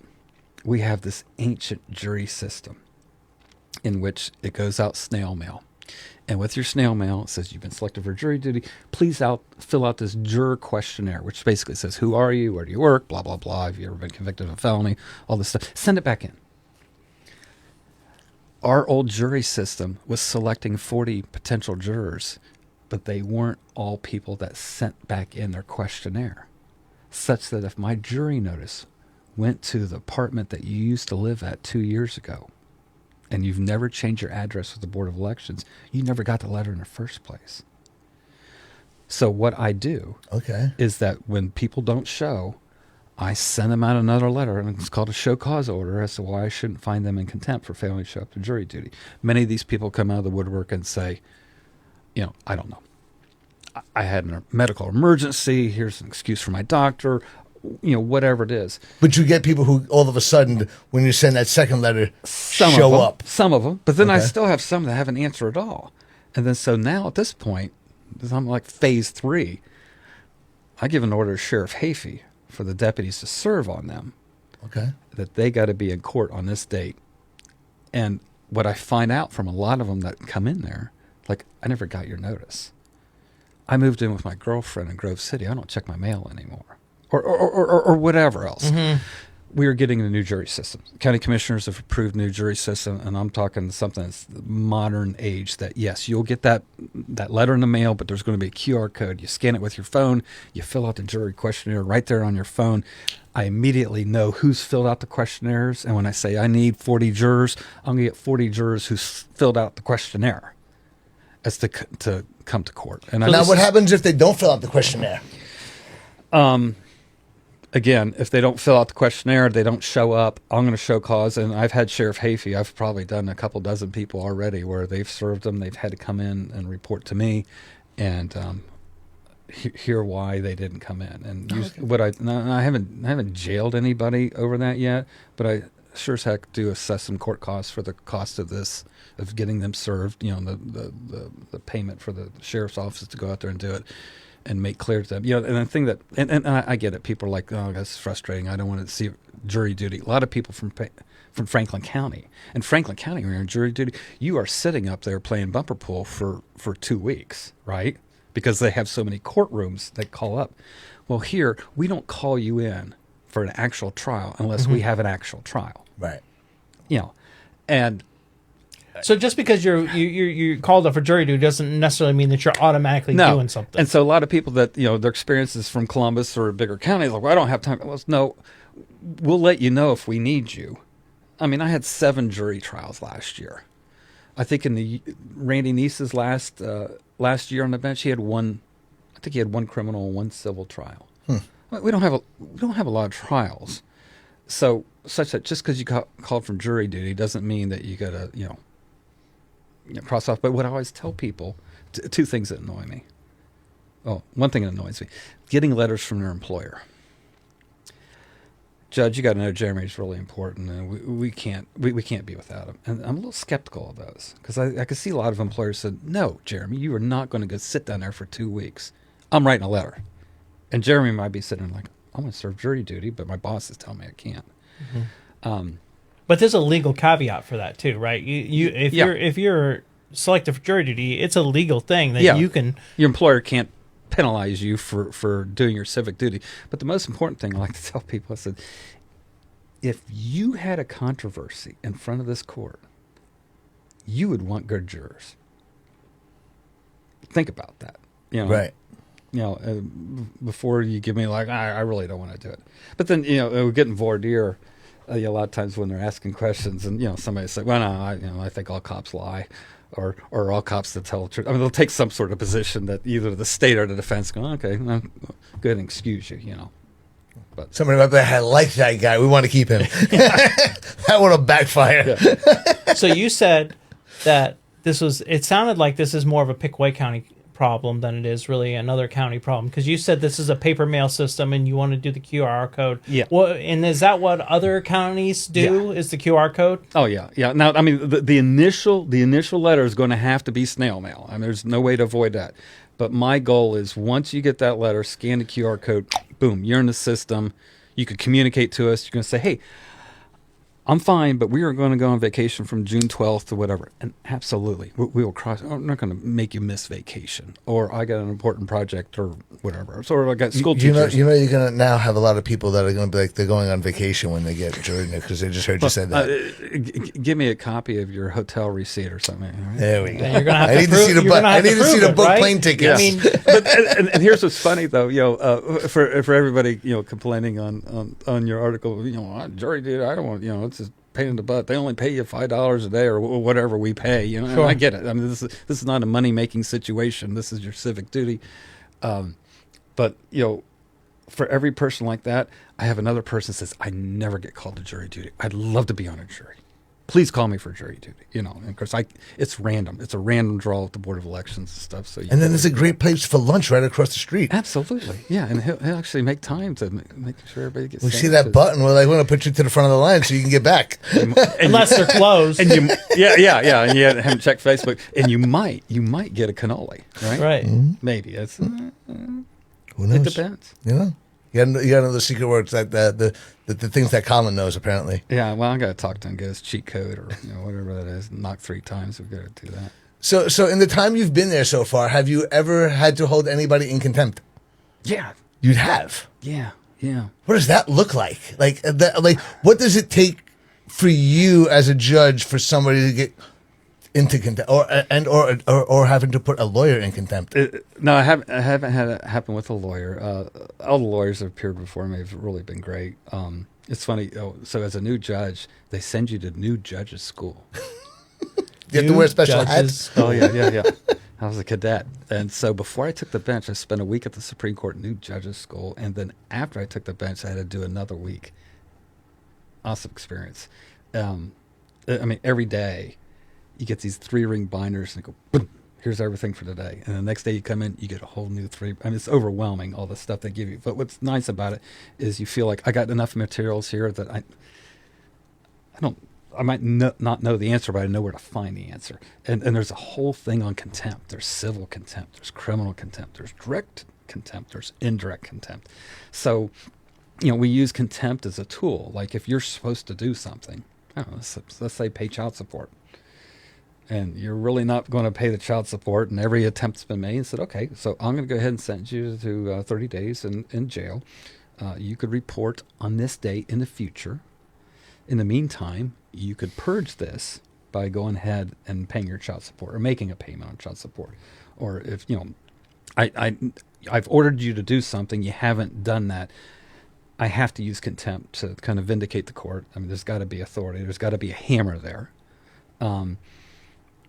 Or it could be some situation where you have an outburst in the courtroom or somebody is, not paying attention. And again, there's lots of tools in the toolkit, We had a civil case that came through, and the individual was required to turn over electronic devices, or laptops and it was a civil case, but for forensic to see what was on it. And the individual said, I'm absolutely not going to do that. And it's funny, actually Judge Neese did this. I got the benefit of it. So Judge Neese said, okay, of course, what do you do? How do you force this person to comply? And so what Judge Neese did, and this shows you 30 years experience, he said, okay, if you don't turn over that laptop, we're going to give the jury at trial an instruction that your failure to turn over that laptop indicates your culpability. So do what you want to. And it was just, again, different tools, different toolkits, just really a creative way to handle that. So, but I haven't had too much contempt and people that are phones going off. It's interesting when you hear about some of the stories you've told and the way that law really works, and these tools that you use. I mean, you're really just trying to guide people, in different ways, and get what I want and need, out of them. Because again, you spend a lot of time, talking about Star and drug court and everything else, and it's exciting to talk about that. But I wouldn't want any of your viewers to think, okay, it's it's easy pass there, because for every one of those, I got 4 people that got severe, prison sentences. Right. Sure. Because again, if they're victimizing somebody, I think the choice is easy. Yeah, those guys don't get. Has any lawyer had to ask, and I don't even know if Jeremy knows what this means. It'll be interesting if he doesn't. But has any lawyer ever had to treat a witness hostile in your courtroom yet? Do you know what it means to treat to treat a witness hostile? Oh, that means they can only answer yes or no questions in the answer of yes or no. So it's the difference between direct examination and cross-examination. So there's different rules for direct examination. So if I call you as my witness, because you're my client, right? I'm going to call you to the stand. I can only ask you non-leading questions. State your name for the record. Why are you here? What did you do next? Open-ended questions, like a journalist would ask. Who, what, when, where, how, why, right? When he gets to cross-examine you, he doesn't have to ask you open-ended questions. He could say, isn't it true that you did this? And, of course, a good lawyer cross-examining would never make the mistake of asking him an open-ended question. Because under cross-examination, a lawyer doesn't want you to explain this away. You want to drive the narrative. So you sat there, you were wearing jeans and your OCU shirt, weren't you? Yes. Yeah. I feel uncomfortable. Yeah. That's all. That's all. A cross-examination lawyer wants to see. But I haven't had anybody really turn and say, "Can I treat him as hostile?" Again, usually that happens is when your own a witness that you think is going to be favorable to you turns on you and starts saying things that you don't want them to say, or instead of answering the one yes or no or whatever, starts giving that's going to hurt your case and starts giving stuff back. And then it's like, Your Honor, permission to treat the witness hostile, which allows him to do leading questions at that point. I can't say it's really happened. The courtroom's an interesting place. It really is. I got to tell you one quick story. When I first took the bench, and I had some lawyers in front of me on a criminal case, and they were wanting a continuance, and there was good reason for them to get a continuance, because I'm always concerned about the Court of Appeals and whether no continuance for you. Well, we're not able to look at discovery, and this was I don't want the Court of Appeals flipping my case because something small like that. But one of the lawyers had actually said, well, Judge, we realize you just took the bench and you don't, haven't had a lot of trials underneath your belt. And I said, whoa. This is a trial court. This is what I came here from. And when I have a trial, the most difficult thing for me is getting a jury wrangled and in the box. And Judge Neese left me a script, how I get a jury seated, and I might not be too slick, but I'll get a jury in the box. You lawyers, you got the hard work to do. Mm-hmm. I'll get a jury in the box. Don't worry about me. If you guys need a continuance, fine, make the merits of your continuance. But don't sit there and point the finger at me. Oh, the judge is there. No, it's a trial court, and I love it. And I love the trials. It's fun. It's exciting. It's great to see these attorneys work. And what I'm learning with the trials that I've had is, you might have a mind's eye of how you think this is going to go. Sure. Never ceases to amaze me.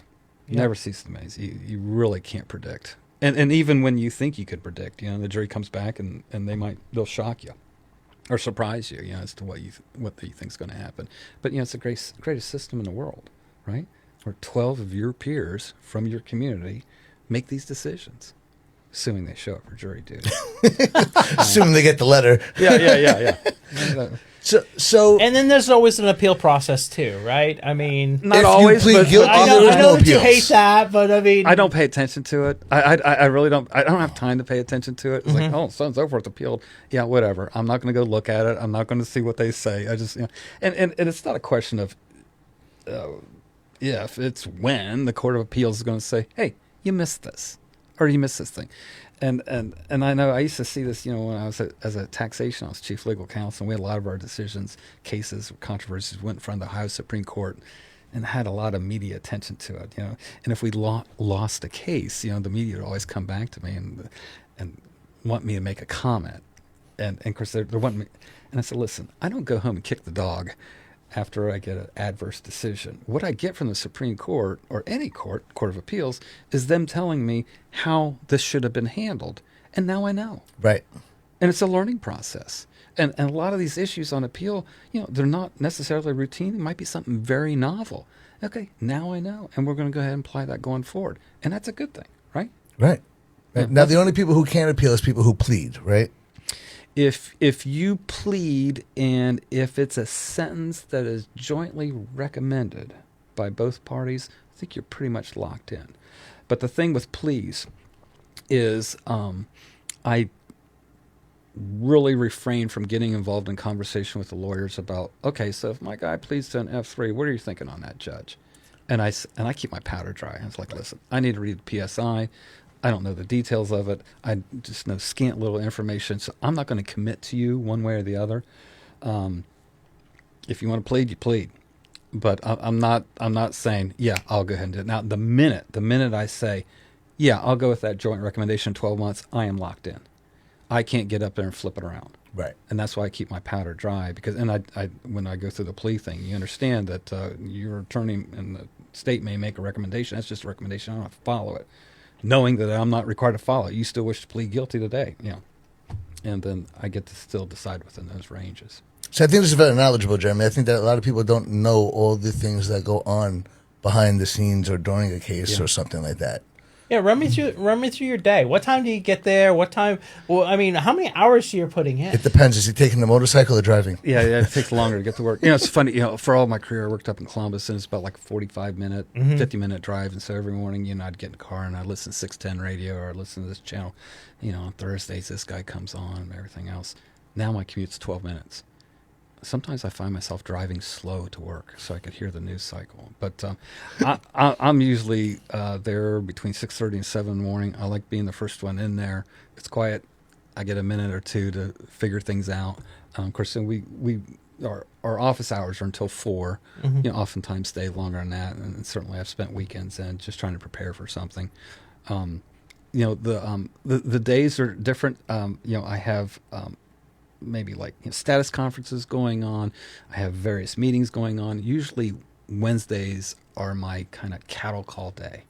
And so I will handle arraignments. I'll handle pleas. I'll do sentencings. I'll have a big mixture. And of course, the public's all allowed to come in the courtroom. It's a public place. So if you ever come in Wednesday morning, 8:30 is usually a good time to come in. Cause Oh, really? I'll have stuff. I mean, sometimes we have grand juries. I have drug court. And then we'll have cases scheduled for trial. And that's when the jury notices are going out, right? And so, I mean, my assignment commissioner, Anna, will schedule things, a month in advance. So we're scheduled for trial. And as we approach that, we're sending out the jury notices and everything else.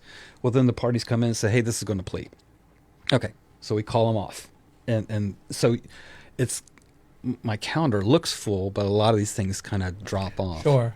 But well, that's one of the hardest problems, doing on the news side of things is I know something's coming up, but then all of a sudden it gets continued. Yeah. And it gets continued, and it's hard to follow sometimes because, things are moving and shaking. Well, maybe we need a better way to do that too, because I've seen some websites you can actually follow the case and it gives you email updates to things. Yeah. I think a lot of that's in the higher courts, but but it'd be nice if we could do something like that. Because I'd love to have that. I mean, there's just thousands of cases, right, or hundreds. And you want to click on this one. Hey, I want notices on anything on this thing, instead of you kind of have to fish through that on a daily basis just to see if anything pops up. Some sort of like a text alert or something like that. That's a good idea. Well, or at least an email alert, or something like that. And they have them out there. They have them out there for certain different. Well, and and maybe it's something to look into, because I know our clerk of courts, Grant Davis, he has implemented an e-filing system. Right now, we're just doing it for civil cases for people that are volunteers. I think pretty soon he's going to flip that over and make it mandatory. Grant's a good guy. And it's really innovative and just desperately needed here in Pickaway County, because It was desperately needed. There's a lot of things that it's still the 1980s in some of our technology, and it worked well for people in the past. I'm not criticizing that, but at some point in time we're gonna have electronic filing on criminal, and then finally domestic. And what's nice, it saves the paper, the piles of paper of having the physical files. The e-filing is so much easier and quicker. Nobody's having to run down to the courthouse, and I could sign electronically on things. Things move a lot quicker and more efficiently with the e-filing. But with that new system, I'm wondering out loud, I don't know, there's some sort of add-on to that would permit people to get email notices. I mean, whether you're in media or not, this is my nephew's case. I'd like to know if there's anything filed in this thing. Because this is public information. Absolutely. Period. And we should be able to have access to it, and we should be able to. That's the journalist in me. I believe, and it's probably in you too, because it's public, and public is public. He's the fourth estate. There's 3 branches of government, and then the 4th branch would be Jeremy. So now, when you're saying all of it should be public, even all the case documents, or no, not everything. No, I mean, just the synopsis headline of this person versus this person. Yeah, or this entry has gone on, and here's the scheduling order and things like that. Certainly, plenty of things that are, but not all the docket entries. Well, like domestic relations, you're not gonna see this dirty laundry. I mean, you'll see entries that the thing's scheduled for a pretrial or whatever else. I asked that because a lot of people are like, oh, I can't wait. That'd be a great system. I get to track this and see what's going on. Yeah. But it's more limited than you think it is. Right. And that's why I wanted to put that out there. It takes a little bit of time to know how to read between the lines and do the things that I do. Yeah. The Scioto Post. Yeah. But yeah. Yeah, and that's kind of goes back to without that pre-sentence investigation, I feel about as equipped as you probably feel looking at the docket entries. That I see an indictment, but I don't know much about this. That's right. And then people are asking. Yeah. Because everybody sees the mug shots in the Pickaway County app. Yeah. And every morning. And then they send them to me. Yeah. Some people send them text message to me. Some people send a messenger to me. You wouldn't believe it. Yeah. And people send them directly to the people's first thing in the morning with their coffee gathering. Find out about this. And then, sometimes it takes a little bit of time for me to get that information, and then sometimes it's really sensitive information too, because some of these people are charged with some pretty serious crimes. Yeah. So then, then people have to redact information before they send it out to me and all that stuff like that. It's a weird animal. Well, and we're in a 24-hour news cycle, not a weekly news cycle. And people want to know about it today. Hey, this is the week in review. This is the week news cycle. But Jeremy's on this is a 3-hour in review. It's like, what are you doing? So, awesome. You got some more questions. I'm assuming you have a question too, because I feel that you were going to ask something and I railroaded over you. Nope. I don't have. I already asked that question. We're good. So. How about you? Do you have a question?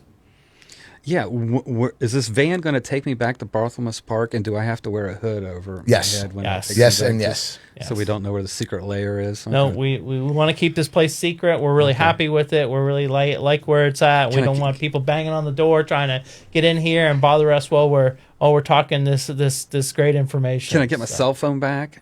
No. Yes, when you get dropped off at the park. Okay, all right, yeah. There's rules. Just like the courtroom, there's rules. Hey, and did Hedges? Did he have to go through that at all? Did you, Yeah. Oh, absolutely. Okay. We actually went to his house. He doesn't get any special treatment. Okay, I don't know, because he's like your what do I want to say? Mascot. He's your pilgrim, right? He was your first guest, and Yes. then you had Brian Stewart, and then you had some. And that was a great interview. I really enjoyed Brian. He answered questions I didn't expect him to answer. He's like a machine gun of information, and then when he starts talking about the budget bill, it's like we have no clue how deep and wide, the bandwidth of something like that, and he's. I did That have was another the question you for had. That was Spider-Man. the question I had for you. Budget bill? I can't. No, property tax. Property tax. Oh yeah. I knew you had a question. Yeah, I got I got to watch out. I got to keep my powder dry. I'm not allowed to talk about anything pending in front of me or that I think is going to be pending in front of me. So this debate about property taxes in general. Could it come in front of you in some way, I don't know. shape, or That's what I'm form? trying to imagine. What do you think? I don't know. So We could skip the question. I'll give you some views. And this is not for or against it. I mean, Okay. people's right, people's right to put this on the ballot again. No, that's as beautiful. a judge, I'll stay clear of that. You're right to do that. Fine, do it. But I look at some of the debates on that, and what's interesting is that, especially when it comes to schools and your community, people are upset about property. I don't like paying property taxes. Would I love to see a world in which I didn't have to pay property taxes? Yes, we all would. Okay, that's axiomatic, right? Yeah. Nobody's saying, "Oh, I enjoy this." No, please let me write you a check. But when it comes to property tax, it is the ultimate local control. Most every nickel, except for the 10 mil limitations, which I don't want to geek out on you on it. There's a small sliver. With exception of that, all that was voted by the local people. Right. The community has voted for all these levies. And there's frustration because these values have gone up so much, and how that affects it, which is not a one for one. But you look at a situation. It's like, yeah, let's eliminate the property tax. Okay, let's try that on for a second. And how do you fill the void? Oh, they can fill the void. They'll figure it out. So It's an argument, at least. And that's what I like about it. It is. I like about that, just like the marijuana bill, just like that. Like, look, it's people saying, hey, I want this. Yeah. And getting together and getting signatures and putting it up to vote. Yeah. And that's a beautiful thing. Yeah, And that's yeah. that's how our system is supposed to work. But, there should be a give and take. We shouldn't be here and here.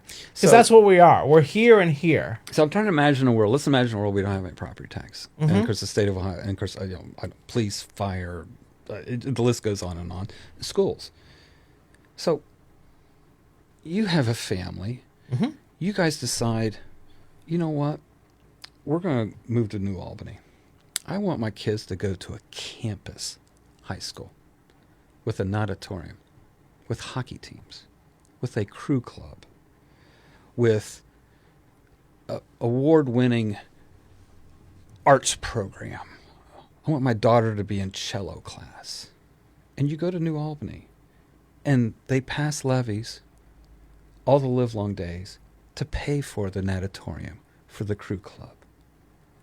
That's local control. That's Right. the environment you want to be in. And here in Pickaway County, with the school districts we have, the locals have decided what level of service they want. Mm-hmm. Maybe not a swimming pool, right? I Yep. don't think that'd fly.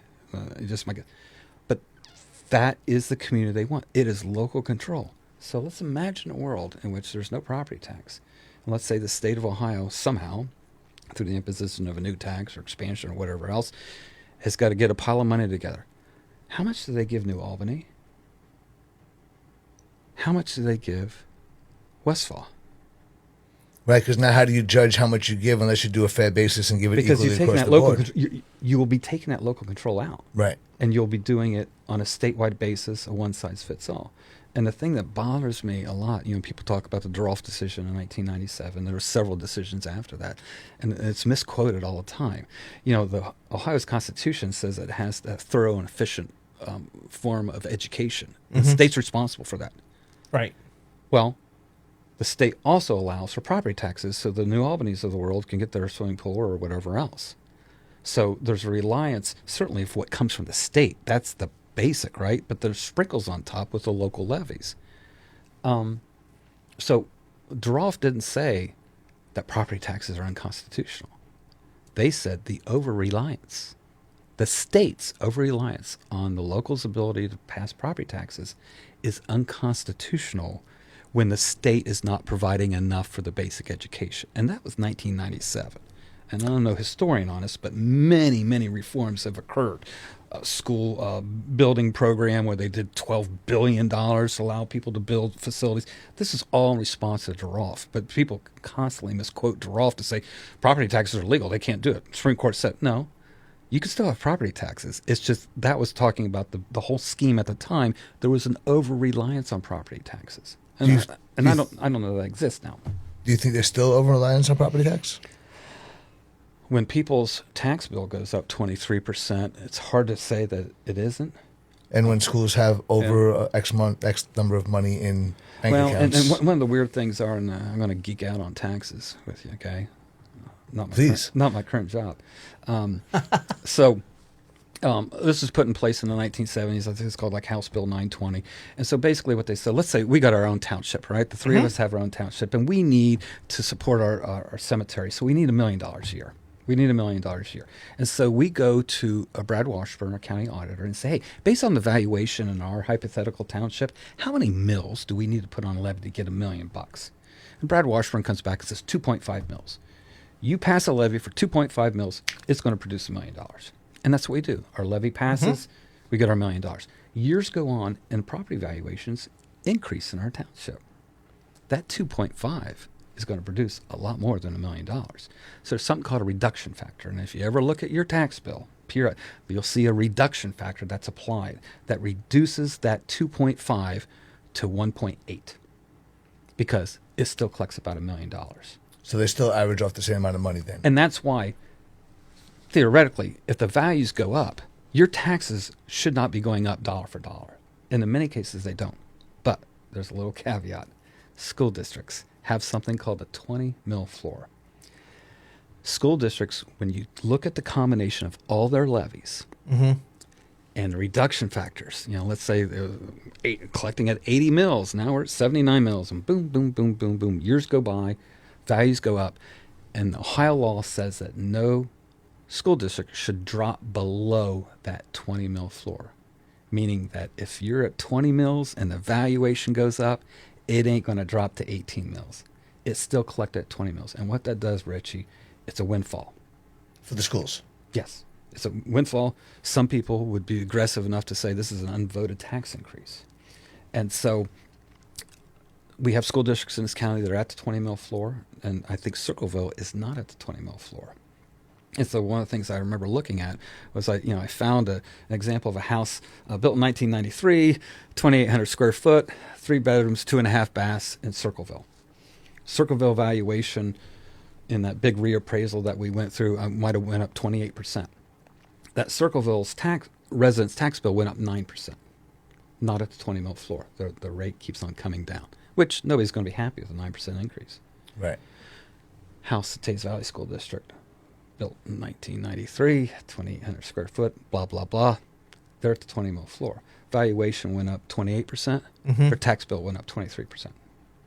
Jeez. Now, the person from Circleville versus a person from Tays Valley, how do you reconcile that?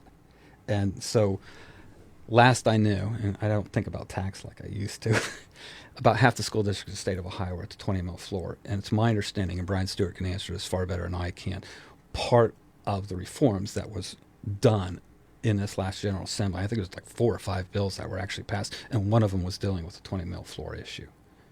Because the people that are at the 20 mil floor screaming or dealing with some serious problems when your tax bill goes up 24%. Right, that's ridiculous. Right? And then, the people without the 20 mil floor gets the benefit of that reduction factor and what the design of House Bill 920 was back in the 1970s. So No, I didn't know that. That's really some amazing information. tax is fun. Taxes are fun. Well, see, and that's one of the questions that I had when this whole property tax thing came up, and there was we'll have to raise taxes to sales tax at 20%. And as a business owner, I sit here and I deal in food. Yeah. And so I sit there and go, there's no sales tax on food unless it's to dine in. Yeah. Or sugar or carbonated beverages. Oh, yeah, and that's diabolical to even thinking about that. Right, because if it's coffee with no sugar, it's no tax, but if it's coffee with sugar, then it's taxed. So the sales tax came in Ohio like in the 1930s, and the guy running for governor, I think it was Governor White, maybe, it was a campaign thing. He says, hey, we're going to do a sales tax, and this is 1930s. I'm going to help out all the homemakers. We are not going to tax food. So when you go to the grocery store, you don't pay sales tax. So it's the first exemption to the sales tax, right? Now, and it's still in play today, 100 years later almost. Now, here's what's ironic about it. So think 1930s. Who is eating at a restaurant in 1930s? Not many. I'm talking white tablecloth, fancy, rich people. So they said, you go buy food at the grocery store, it's not taxable. But if you dine in, that's taxable because that's what rich people do, right? And this is 1930s. Fast forward. Some of the poorest people in our community are eating breakfast, lunch, and dinner at a fast food restaurant. Right. Sure. And the irony is they're paying sales tax for dining in. Right. Because maybe they don't have the wherewithal to go to the grocery store to cook or know how to cook or have the tools. I don't know. But what an irony that in the 1930s, only the fancy rich were taxed because they're dining in. And today, if you dine in, you got to pay sales tax. But you always have to pay tax on pop. So even if you go through the drive-through window, you get a little bit of sales tax because you got to pop. Right. So but my question would be, so if you got rid of the property tax or to make up some of the property tax, put sales tax on food across the board. Yeah, and there are very bright, educated people in the state departments up there that would actually and they're economists and they're statisticians that would play that out. Here's what we think that would look like, right? Here's what we think the revenue would be on marijuana sales if it was legalized. Here's whatever, and they do this dynamic scoring, and I'm talking stuff that I could barely hang on to estimate what that would be. I don't know. I could remember that taxation. That one of the things that was said is that with sales tax, it's such a problem with compliance with sales tax. It is. Mm-hmm. There's only so many auditors. Right. I don't know. You're going to sell me your car. I give you $1,000. Oh, just write $500 on. And the adage always was, if we had full compliance with sales tax in the state of Ohio, we wouldn't have an income tax.